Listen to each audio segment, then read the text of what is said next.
अग्निवीर योजना पर देश भर में बार बार चर्चा होती है, मगर भोपाल में एक अग्निवीर की चर्चा का मुद्दा कुछ और है।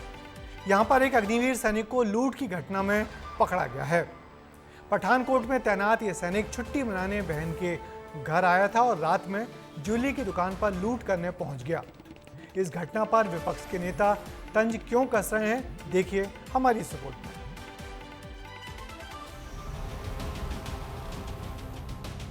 राजधानी में चोरी की घटनाएं बढ़ रही हैं। कुछ दिन पहले ही रचना टावर में दिन दहाड़े चोरी की वारदात हुई थी। अब आप ये देखिए, ये मामला चौंकाने वाला है। भोपाल के बाग सेवनिया में ज्वेलरी शॉप में लूट हुई थी, लेकिन पुलिस चोर तक पहुंची तो उसके होश उड़ गए, क्योंकि चोरी करने वाला कोई आम इंसान नहीं था, बल्कि पठानकोट में पोस्टेड भारतीय सेना का अग्निवीर जवान था।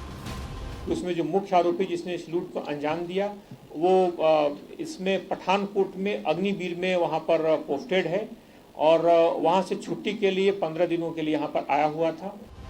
सुना आपने, 50 लाख से ज्यादा लूट के मामले का मुख्य आरोपी अग्निवीर का जवान है। दरअसल ये घटना 13 अगस्त की है। बाग सेवनिया इलाके में एक ज्वेलरी शॉप में लूट हुई थी।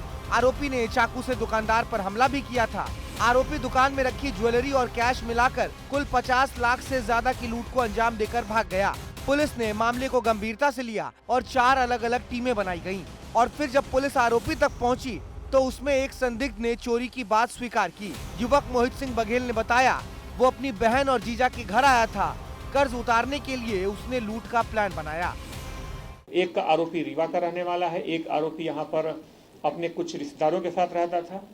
घटना के बाद कांग्रेस नेता हमलावर हुए और लिखा कि प्रधानमंत्री की अग्निवीर योजना ने बेरोजगारी के दलदल में फंसे युवाओं को अब कहीं का नहीं छोड़ा है।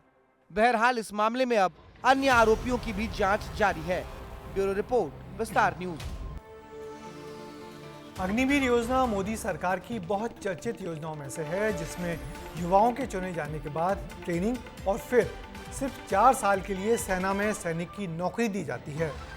इस योजना का विरोध कर रहे नेताओं का तर्क यही है कि सैनिक की नौकरी से हटने के बाद ये पूर्व सैनिक अपराध करेंगे। मगर भोपाल का ये अग्निवीर तो नौकरी करते करते ही लूट पर उतारू हो गया।